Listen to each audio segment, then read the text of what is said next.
Before we begin the story, we welcome viewers from around the world. If you enjoy this narrative, please like and subscribe. Enjoy the story. Everyone. Olivia Blackwood stepped out of her chauffeur-driven Bentley onto the red carpet, cameras flashing like lightning around her.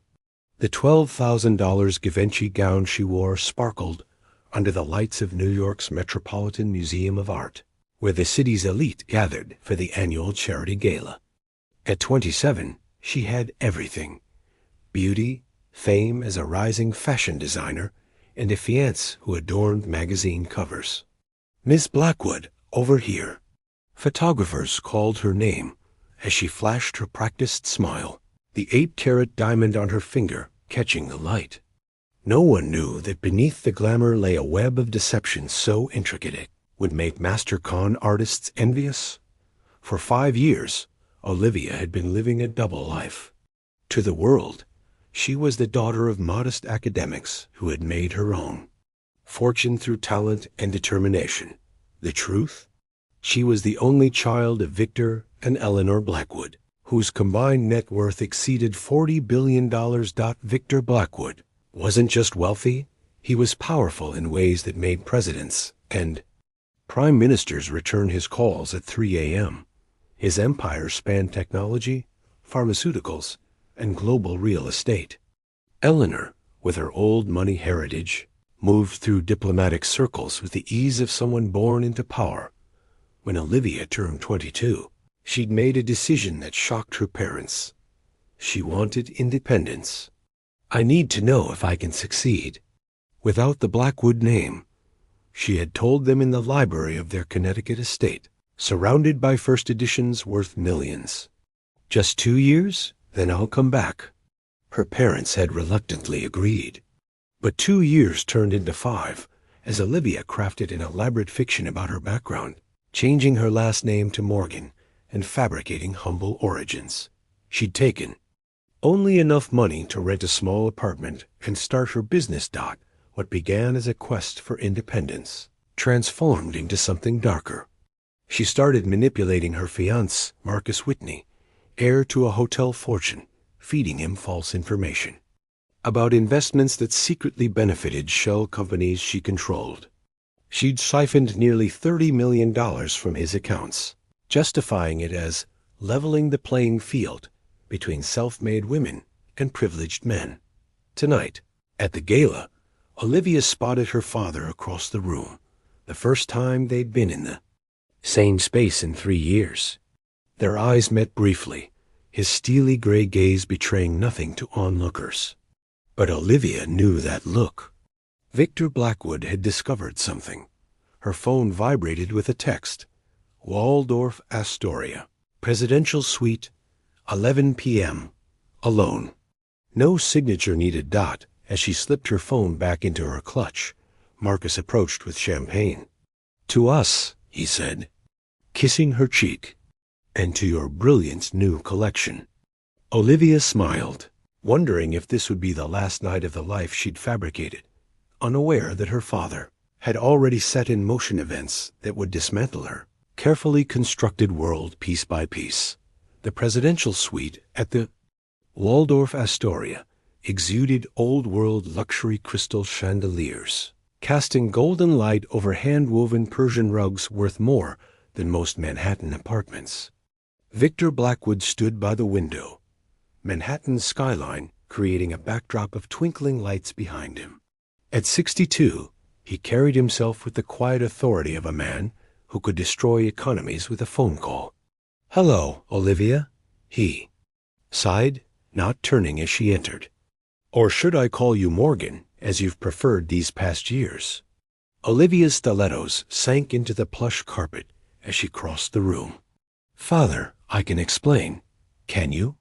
He finally faced her, placing a leather portfolio on the mahogany table between them.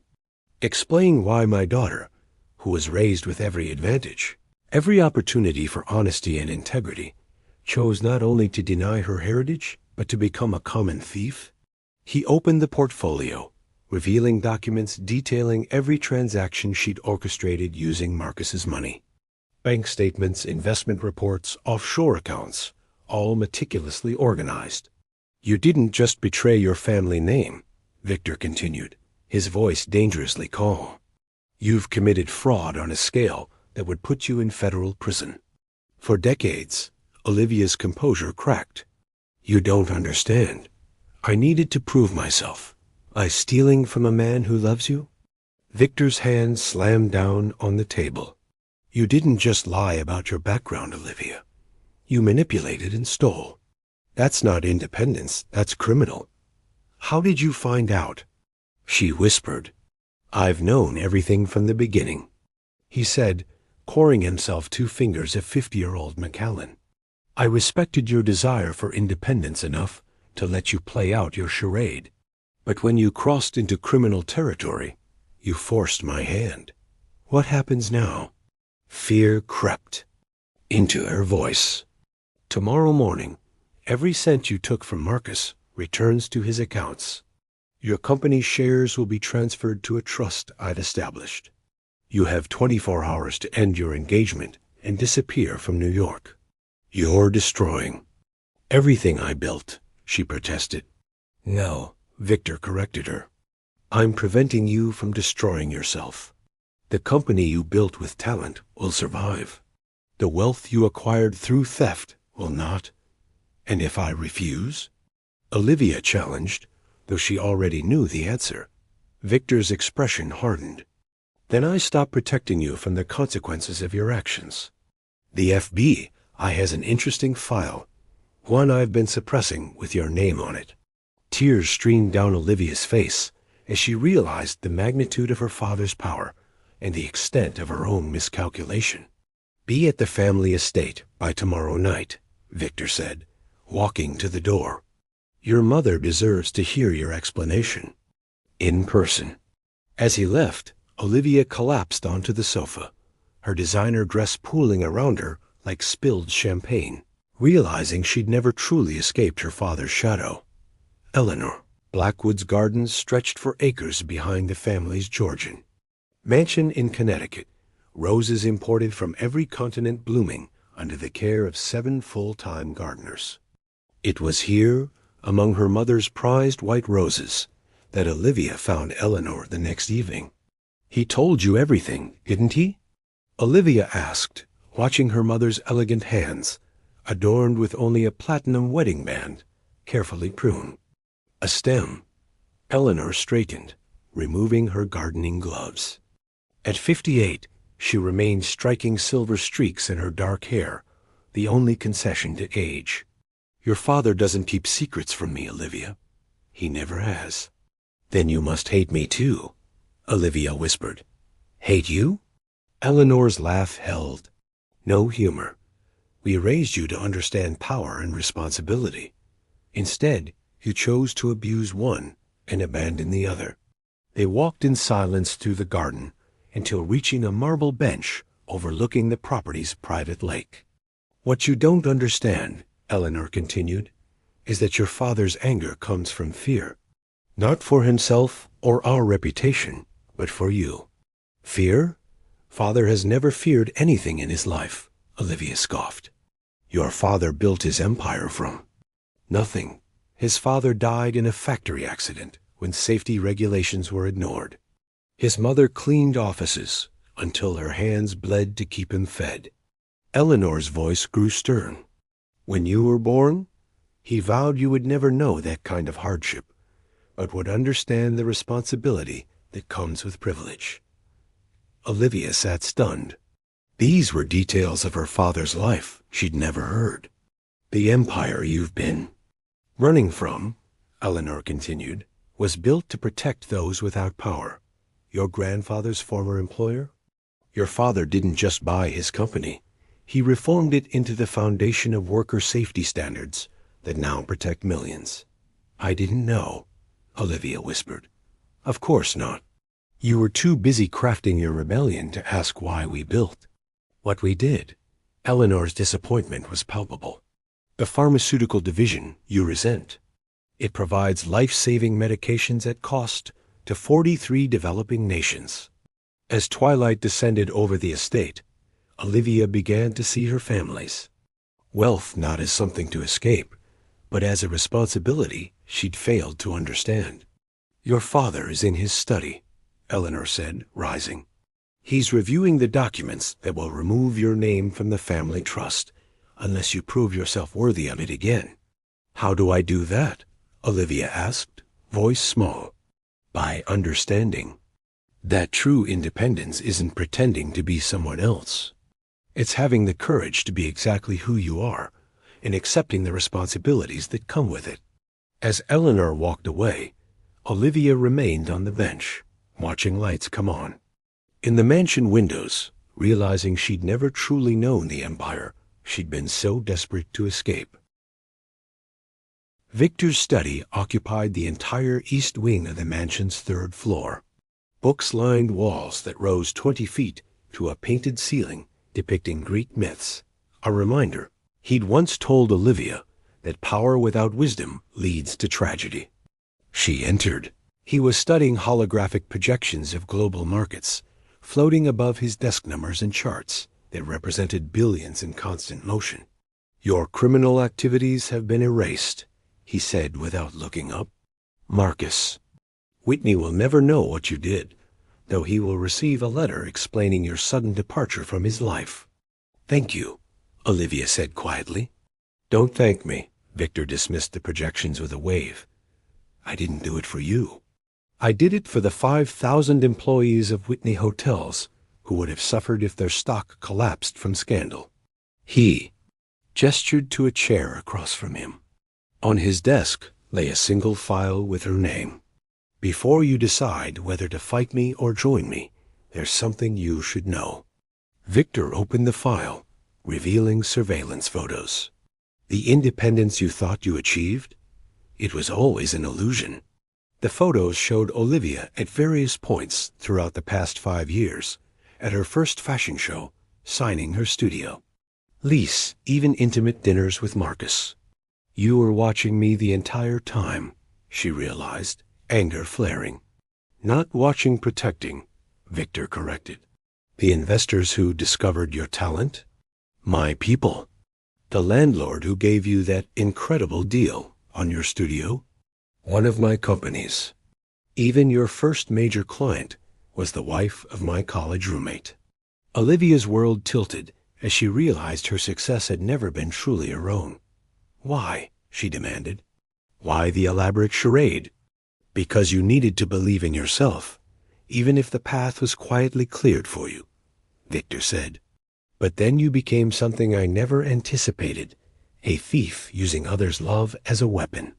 He slid another document toward her, a confession she had allegedly written, admitting to all her financial crimes. "Sign this," he said.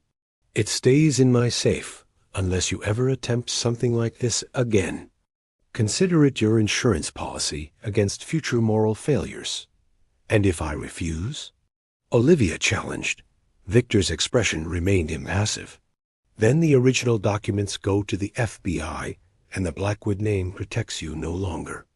As Olivia picked up the pen, she realized the true nature of her father's wrath, not violence or vengeance, but the cold, calculated elimination of all options except the one he deemed correct. "After you sign," Victor said, softening slightly, "we'll discuss your real introduction to the Blackwood Empire. Not as an heiress, but as someone who must earn her place starting at the foundation level. Working with those our wealth is meant to help." Olivia signed, understanding that her father's punishment was also her redemption, a chance to finally understand the power she'd so casually abused. 1 year later, Olivia stood in the blazing heat of rural India, sweat dampening her simple cotton shirt as she supervised the construction of a medical clinic, the 15th her team had built across the subcontinent. Her once manicured hands now bore calluses from work, her designer wardrobe replaced by practical clothes that could withstand dust and long days. "Ms. Blackwood, the solar panels have arrived," called her project manager, a local woman named Priya, who had become both colleague and friend. Olivia nodded, checking her tablet for the delivery schedule. For the first time in her life, she used her real name proudly, understanding what it truly meant to be a Blackwood. Her phone rang her father's private line. "The board votes tomorrow on your proposal," Victor said without preamble. "The expansion to Africa will cost $2 billion, but your projections are sound." "Thank you for reviewing them," she replied, wiping sweat from her brow. "I didn't review them," he corrected. "The board's independent analyst did. This is your project, earned on merit." Olivia smiled, recognizing the approval in his voice it had once seemed impossible to obtain. That evening, as sunset painted the sky in brilliant oranges and reds, Olivia sat on the roof of her modest quarters, video calling her mother. "The New York Times piece about your work will run next week," Eleanor informed her. "They're calling it The Blackwood Redemption." "Fitting," Olivia said with a small smile. "Has Marcus's wedding happened yet?" "Last weekend." "He seems happy." Eleanor studied her daughter's face. "Do you regret it?" "The relationship? No. My actions?" "Every day," Olivia answered honestly. "But regret is a luxury I can't afford anymore. There's too much work to do." After ending the call, Olivia opened her tablet to review tomorrow's schedules. A notification appeared. Her father had transferred controlling interest of the Blackwood Foundation to her name, effective immediately. The message attached was brief: "Earned, not given." Tears welled in her eyes as she looked out over the village where her clinic would soon provide care to thousands.